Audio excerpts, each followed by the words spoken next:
Over the last 7 or 8 years, I've read all books and watched all YouTube videos about time management. Through a lot of trial and error, I've narrowed it down to 5 core steps that have truly helped me take control of my time.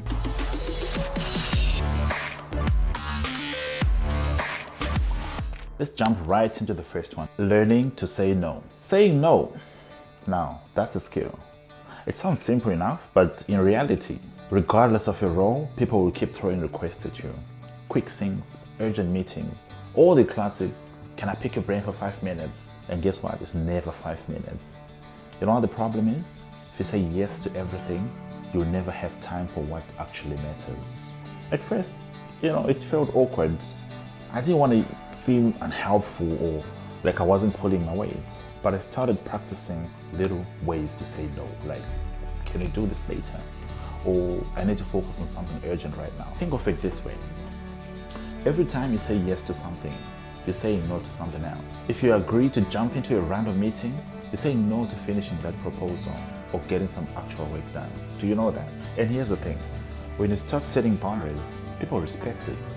First time you say, I got a hard stop at 2, or can you push this to tomorrow? It feels like superpower. You realize that your time is yours. Second step, now this is my favorite one.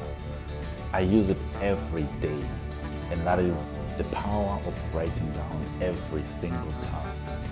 Let me tell you, one of the biggest game changers for me was getting everything out of my head onto paper. In fact, I have a whiteboard that's right in front of my desk. You can use whatever works for you. I'm talking about writing down every single task, no matter how small or random. You need to follow up on an email? Or write it down. You need to make a quick call? Write it down. Even the tiny stuff like schedule a doctor's appointment, it still goes on the list.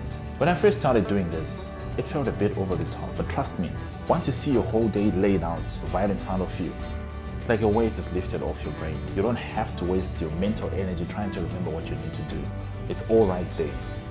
And the best part, you can actually plan when you're actually going to tackle each and every little thing. It's not just a never-ending to-do list, it's a roadmap for your day. And here's how I do it. I don't just write tasks randomly. I schedule them. I block out time slots for each task, even the smallest ones. That way, instead of thinking, I've got a million things to do, I know exactly when I'm going to handle what. For example, I might block 10 to 11 for just to knock out some emails and make some quick calls, and then reserve the afternoon for bigger projects that need more focus. And crossing things off, highly underrated. There's something incredibly satisfying about checking off a task. It gives you this little boost like, okay, I'm making progress, even on chaotic days when everything doesn't go as planned. So the key here is not leaving anything to memory. You think you'll remember, but let's be real, you won't. You ever told yourself, I'll follow up on this later, and then guess what? You completely forget about it. Yep, same here. But writing it down means it's not floating around in your head all day, stressing you out. It's simple, but it works. The next step, the daily highlight. Now, let's talk about one of my favorite strategies. Simple, but super effective way to keep yourself on track each day. So what exactly is a daily highlight? It's basically one main task that you choose to focus each day. The one thing that if you can get done, you feel like your day was a success, no matter what else happens. For example, it might be setting out that big proposal you've been working on. It could be reading a chapter for an important course, or even recording a video for a channel. Whatever it is, it should be something that makes you feel accomplished and moves you closer to your goals. Here's the magic. When you start your day by identifying this one highlight, it gives you a clear purpose. Instead of getting lost in a sea of emails or random tasks, you can focus your energy on that one thing.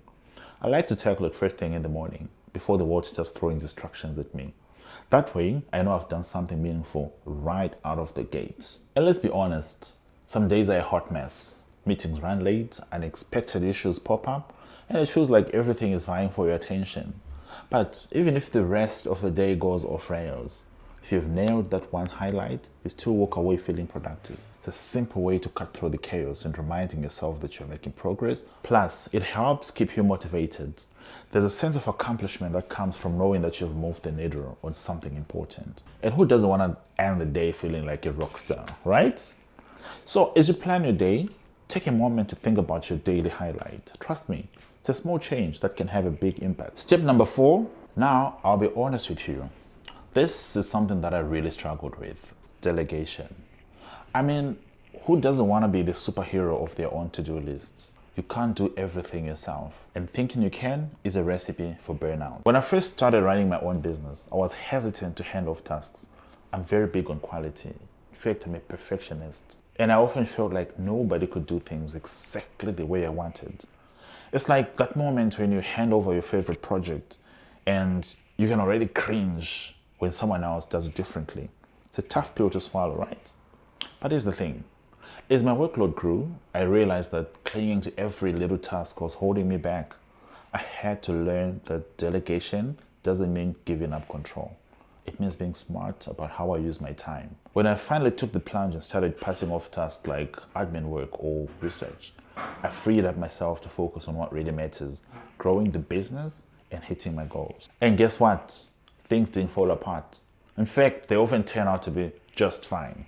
I found that people I delegated to brought so much fresh perspectives and ideas to the table. So it's a win-win. I get to focus on the bigger picture. They get the opportunity to contribute and grow too. It's all about trust. If you hire good people, trust them to do their jobs. Sure, there might be some bumps along the way, but that's part of the process, right?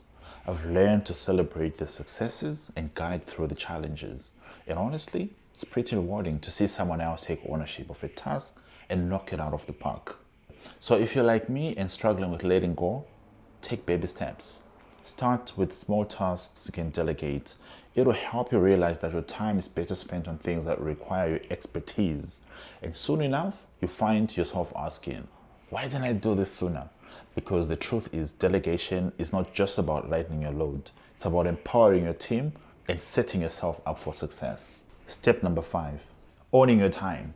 Let's start by defining what we mean by owning your time. Simply put, you are the director and CEO of your time. You get to decide where your time and attention go. Owning your time means making deliberate decisions about how to spend it. I started blocking out time on my calendar for the things that really mattered, and I treated those blocks as non-negotiables, just like you would with an important meeting. It was a simple shift, but it made a huge difference. I wasn't just reacting to whatever came up. I was prioritizing what mattered first. And here's the truth. No matter how good you are, there will always be meetings, emails, and fires to put out. But when you make the executive call on what deserves your time and attention, you shift from being busy to being productive. Whether you're working in a corporate office, leading a team, or running your own business, your time is your most valuable asset. And there you have it. Those are the 5 key steps that have helped me take control of my time and boost my productivity. Remember, it's all about owning your time, setting boundaries, writing down your tasks, focusing on your daily highlights, and embracing delegation.